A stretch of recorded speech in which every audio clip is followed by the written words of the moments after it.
What's going on, guys? I hope you guys are having a fantastic day.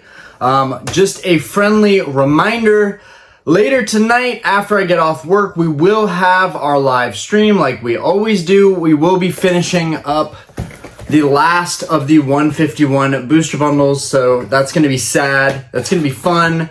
I will have to probably buy more 151 because chances are I'm not going to pull the final cards tonight. My 151 binder is absolutely stacked with just extra SIRs and full arts and that sort of thing. It sounds like Diana and the kiddo probably just got home. That's why the dogs are barking right now. Hey guys, calm down. Anyways, some updates that I wanted to give you guys. I do have some nice stuff listed on the eBay currently. I kind of want to go over where I'm at in my collection goals. I'm getting very, very close to finishing some of the biggest collection goals I've ever had. A lot of different collection goals going on. Guys, hold on. Just give me a second, guys. I've let the dogs out. The girls have gotten home from shopping.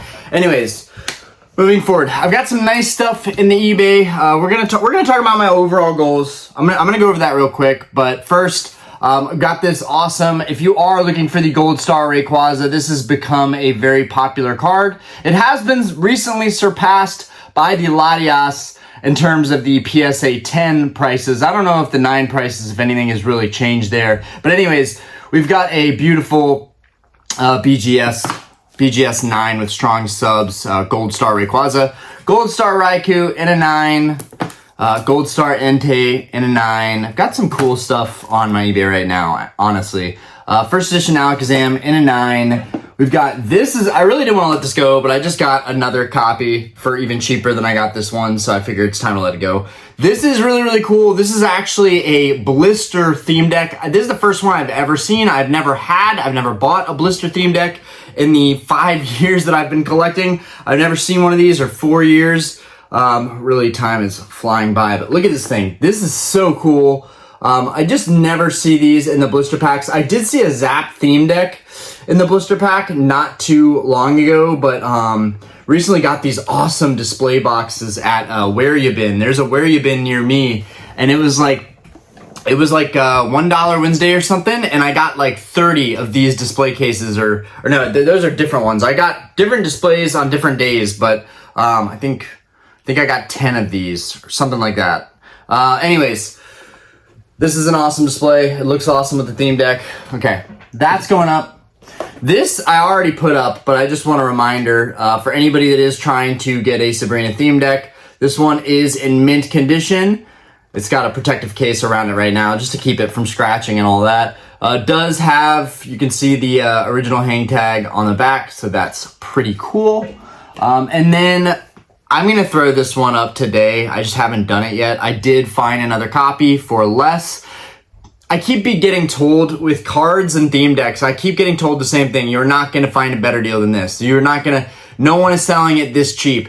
And sometimes sellers are just downright rude about it. Guys, there's always a better deal. As long as you're looking for something consistently enough, and it's not super ultra like sought after, very popular, very rare, you're gonna find a better deal eventually. Anyways, so I found a better copy of the Ruby theme deck. I don't even want to sell this one, but it is very close to being in mint condition. The corner has some wear right there, just a little crumple, but other than that, it's a really, really clean copy. So that I will be putting up today.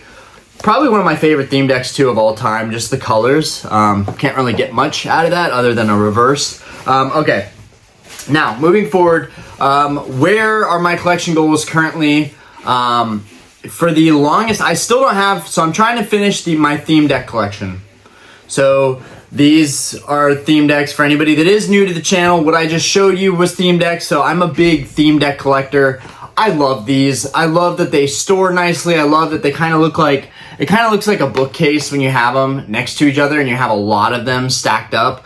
They're easy to store. They hold a good bit of value. And honestly, just storage purposes, big time. Like, these hold a lot of value and they take very little space up. One could say, well, yeah, you could have nice Pokemon slabs and that would take up even less space. But there's something with sealed theme decks that I think is very special, and I think it's a market that has always been pretty stable, and so I feel good about having a lot of these, and also I just love theme decks, so I collect them. So anyways, I'm very close to finishing my theme deck collection. I have like 3 EX series theme decks, and I have 2 Wizards of the Coast theme decks left. I need the Aquapolis Rock Garden theme deck. If you have these decks and you want to make a deal with me, I would love to buy these privately and save from the prices on eBay. Since all the reasonable offers I've made on eBay, usually they get passed up and somebody ends up paying more. Anyways, yeah, I need the Rock Garden Aquapolis theme deck. I need the Legendary Collection Turmoil theme deck sealed. I have the Lava one. These are just open copies behind me in this display. The blue one I am missing in a sealed copy. So I would like to get that. I have several of these open, and I have one Lava that's sealed that I'm very stoked about because it took me years to get that deck sealed for a decent price. Everyone was wanting like $3,000, and I ended up getting it for like $1,700. So I feel really, really good about that. And the last sold was like $2,600 for that pair sealed together, and they were both creased. So $2,600 I think is probably where it might be going in terms of the value for both of those decks together. Anyways, that's my theme deck collection, and then we move on to crystals. You guys know I've been big on the crystals. I've talked about this stuff a lot. It's hard not to bring up when it has been the primary focus of my goals. I have them in white graded guards just because they look really nice. But this is just an update. A lot of you know exactly where I'm at with my collection, but this is an update for anybody that is new here, that doesn't know where I'm at. Here are my crystals. They have the white graded guard protectors on there because it is a colorless style with the crystal style in there from Aquapolis and Skyridge. I'm not going for just Aquapolis crystals or Skyridge crystals. I'm going for them all. So this is almost all of them in a stack. We've got Nidoking, which is one of my favorites. One of my absolute favorites. This Nidoking is awesome. Crystal Charizard. This one is doing numbers right now. I think we just had a sale near 17,000 for this one. That's one of my proudest cards because I picked that up at a steal compared to prices currently. Still paid a lot for it, but steal compared to prices currently. This one, I do believe I picked this one up for $2,300 after tax, almost $2,500. I feel really good about it. It has a really nice swirl by the head. Lugia is one of the greatest Pokemon of all time, so this is an awesome card. And sometimes I forget to go over these cards and how beautiful they are. You know, just now with the Skyridge Charizard, I just think Charizard's a little hype. I think we all think it's a little overhyped, so I don't want to put too much emphasis on Charizard. But it is a really, really good artwork. It looks awesome. This one does have a swirl, but it's in the bottom section of the card. You guys might not notice that swirl right there. But anyways, absolutely beautiful art. Seidu does some beautiful arts. And then this one, which is one of my favorite Lugia cards of all time, Chimera does a fantastic job on this one. The artwork is phenomenal. Call it boring. I just think the hand-drawn cards look a lot better than what we see today. And maybe it's just me. Maybe I'm just a boomer. That's okay. Some of us like what we like, and we can't help that. We can't change that. We're wired to like certain things, and I'm wired to like older Pokemon cards. We've got the Ho-Oh. Now 2 of these are already in PSA 10. I was going for a PSA 9 collection initially. I really don't care about having 10s. It's just sometimes it's gotten really, really hard to find good copies of some of the cards you're looking for in a 9 sometimes, and I'm very picky. So I ended up going for the 10s. So now I'm even thinking maybe of upgrading these to 10s someday. That would be super epic. Here we've got Crobat. This one's beautiful. Now, the Lugia and the Ho-Oh are pretty expensive in 10s, so that would be something that I would have to seriously think about down the line. I think the Crobat is one of the best ones though. And I have a friend who would definitely agree with that. Crobat is insane. I mean, it really grows on you. I really didn't like this card at first, but now that I've had it for this long, the colors, the teal, the purple, the amount of holo on there, the fact that you just have so much going on that holo, it's gorgeous. All these crystals are gorgeous, but that one especially. I really don't like Kingdra. Let me tell you why I don't like Kingdra. Because it's got this CGI artwork. It just looks really crappy in my opinion. I don't think it's a good look. I hate when Pokemon does CGI artworks. That kind of fake animated look, it just looks bad to me. It just looks so much cleaner. And let's see, Menjo was the illustrator there. And then Nishida did the Crobat. Kusajima did the Ho-Oh. Some of these names I definitely haven't recognized before. It's not as familiar to me, but it's apparent that the Crystal Collection, something that I should know, and it's something that I'm only realizing right now, to be completely honest with you guys. The Gold Star Collection is all illustrated by Masakazu Fukuda, I believe. I should know that by heart, given how many of those I've seen. Let's look at the Latias right here. I believe it's Masakazu Fukuda. I think Fukuda would be the easier way to say it, but I want to give respect to his entire name, and if I can pronounce it, I will do so.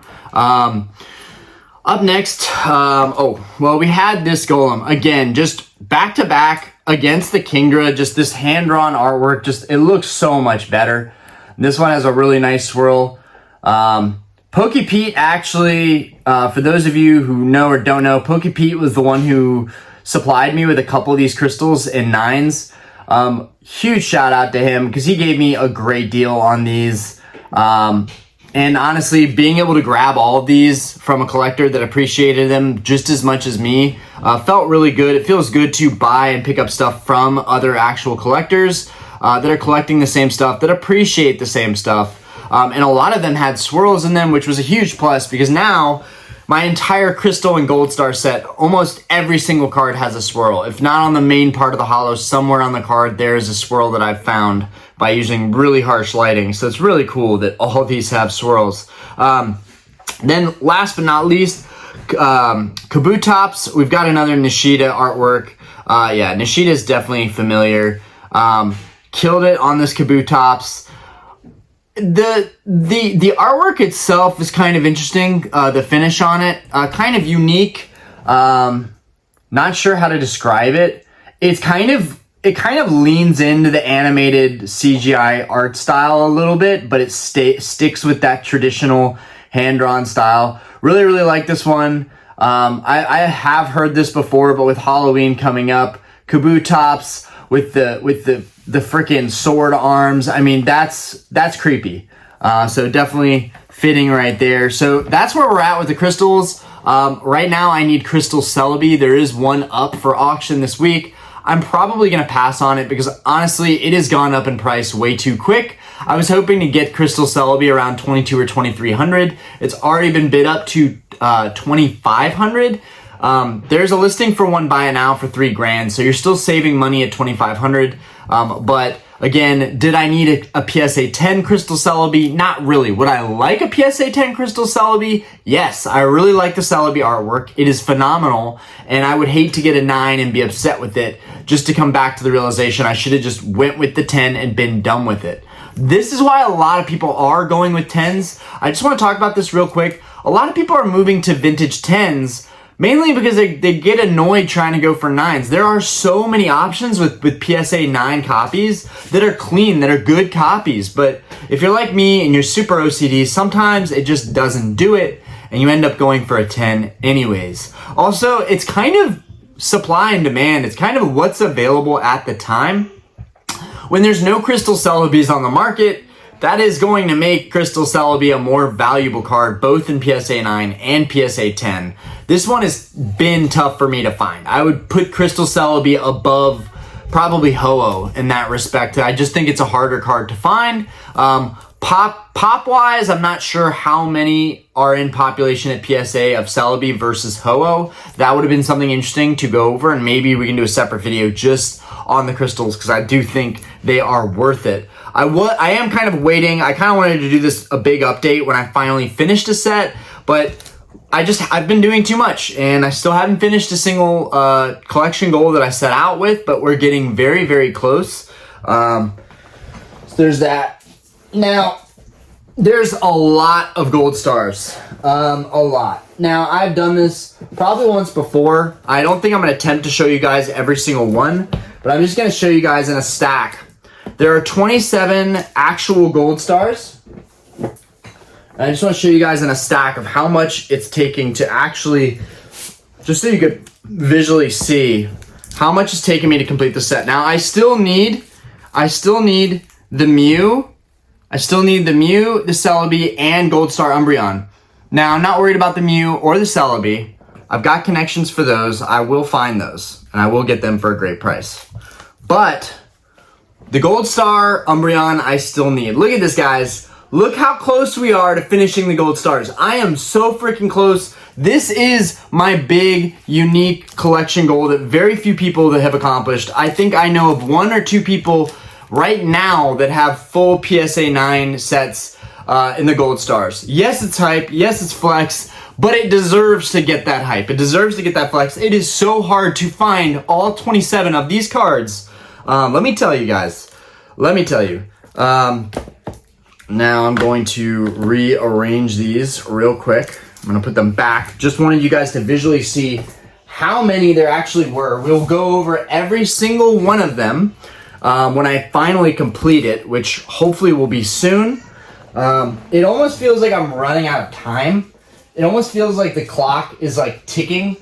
Like I'm racing against the clock to try and finish these sets. But yeah, that's a big goal of mine to complete these sets. And I have all the evolutions except for the Umbreon. Here we have the Espeon. I hate that these are non-holo, by the way. I absolutely hate that. This was so that I could legitimately complete this set, but I detest the fact that these English Pop Series evolution cards did not get a holo.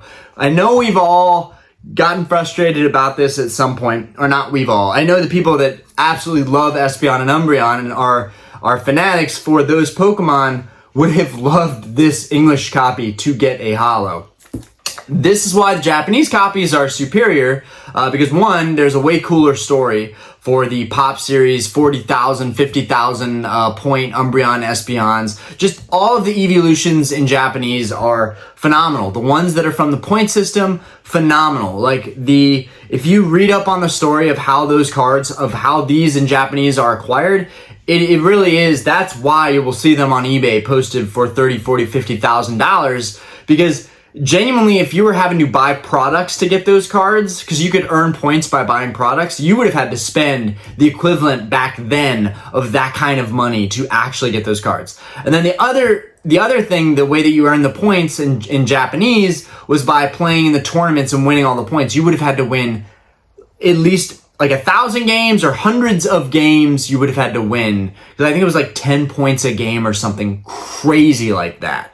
So we're talking, you would have potentially had to play hundreds or thousands of games, or you would have had to spend money on products at Pokemon Center.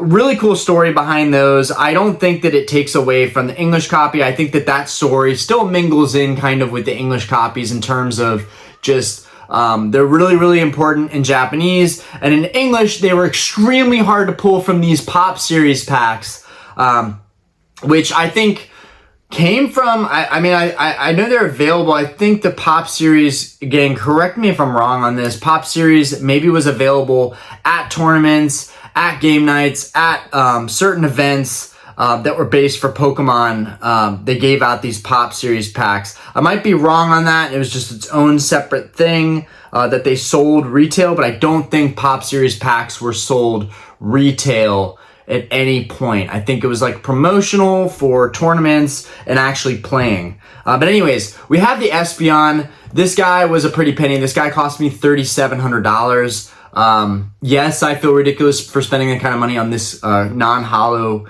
card. But at the same time, I do want to finish this collection. It is a big goal of mine. So we are technically 3 cards away, but I need help finding that Umbreon. If anybody knows or has talked to somebody that is considering selling the Gold Star Umbreon in a PSA 9.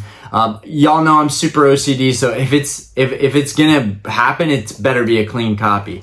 Yeah, I am willing to pay for that card. And then another goal that I've been working on in tandem with these goals, which are already insane, are the first editions. And so far, this is my first edition stack. It's really not coming along too great. There are 16 holos. The Machamp is very cheap. So really Machamp I think is like 250 bucks in a PSA 9. So really I'm not worried about Machamp. We can kind of put him to the side. So 15 big cards that you're gonna have to pick up to complete this set. What I will say is that, again, this is always cool to look over, and I'm stoked to have these in my collection, and it deserves to be a part of the video.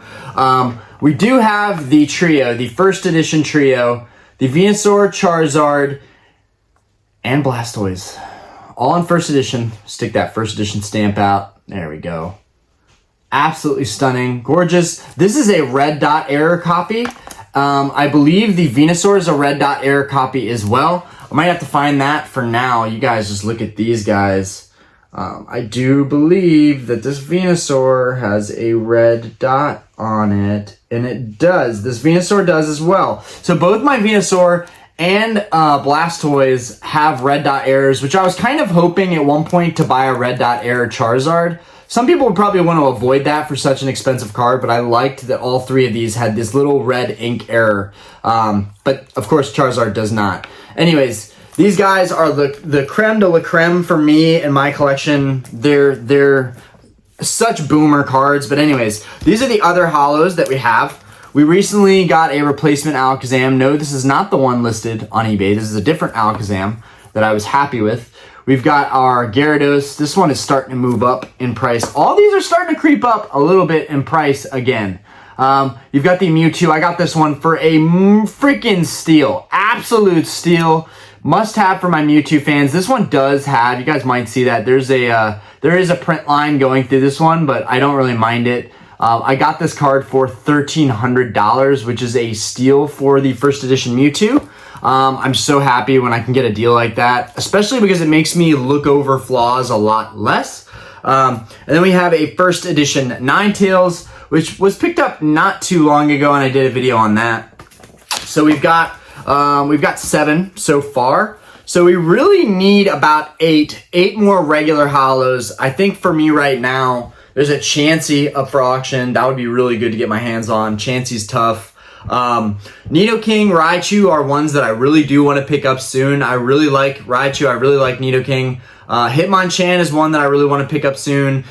I've always thought Hitmonchan was dope. And it honestly makes me sad how cheap Hitmonchan is in the Unlimited. So first edition and Shadowless are awesome cards. If you like Hitmonchan, those are awesome cards to pick Hitmonchan up in. I cannot wait for Hitmonchan to get some kind of alt art or SIR. That's going to be super cool. So I can't wait for that. But yeah, that's first edition base. And then the last goal is first edition Shinings. I have 0 progress on this. I had the Unlimited Shinings, and I sold all of them at CollectCon here in Charlotte.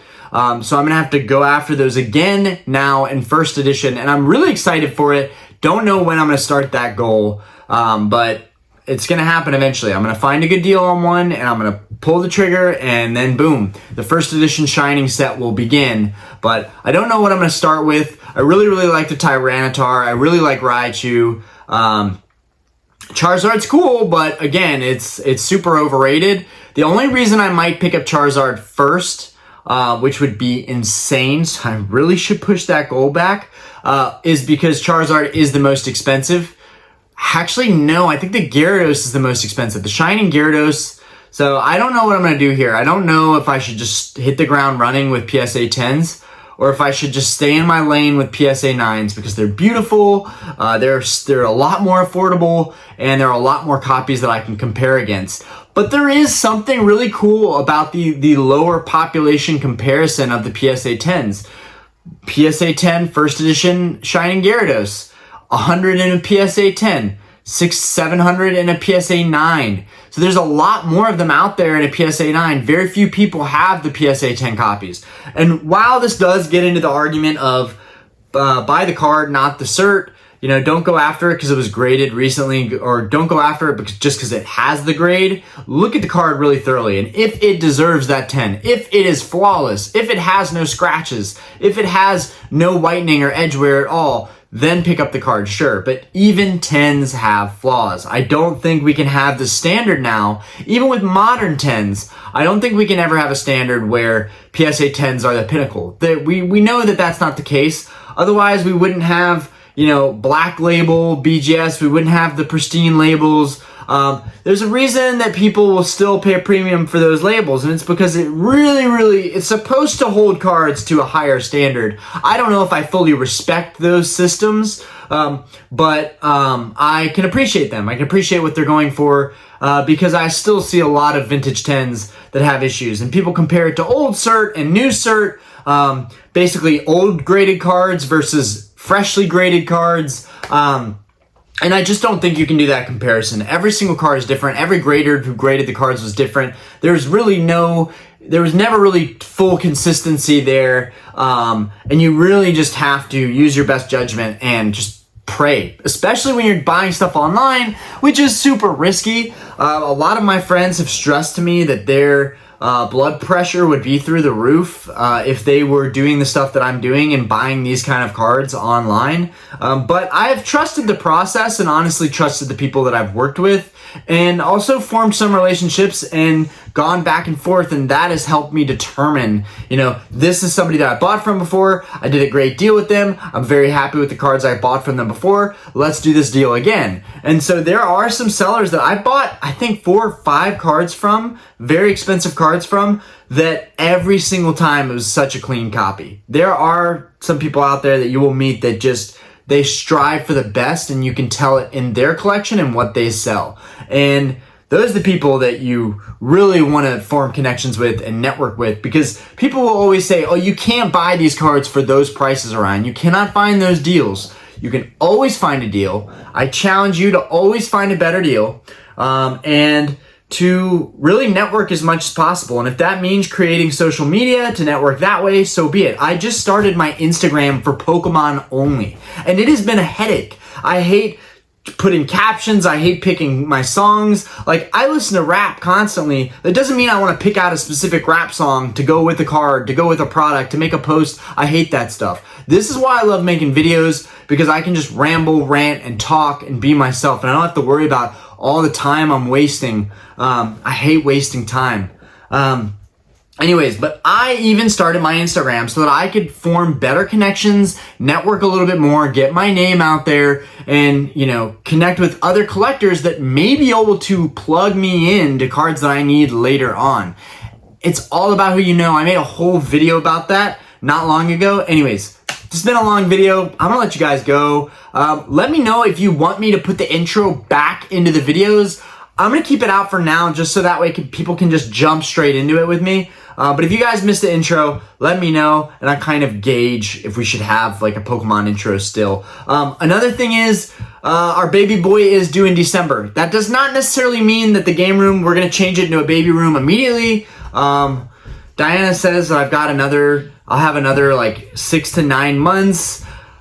I'm taking that with a grain of salt, because with a little bit of doubt, you know, and skepticism, because I do think when we have another kid, we're gonna want the space. We're gonna want this to be a kid room, a playroom, baby room, what have you. So this is probably all going to get disassembled. Diana is also reminding me that you can always just buy another home, Orion. We can always buy another home, and then you wouldn't have to change any of your studio until you start renting the house out. So she is really wanting me to go ahead and pull the trigger on something else so that we can move. But anyways, yeah, I don't know how long this room will be here, but hopefully, you know, for the next 2 or 3 months, at the very least, the game room will still be here. For everyone that is, come out to all the streams, watched my videos, supported me, asked when I was gonna make more videos, I really appreciate you guys.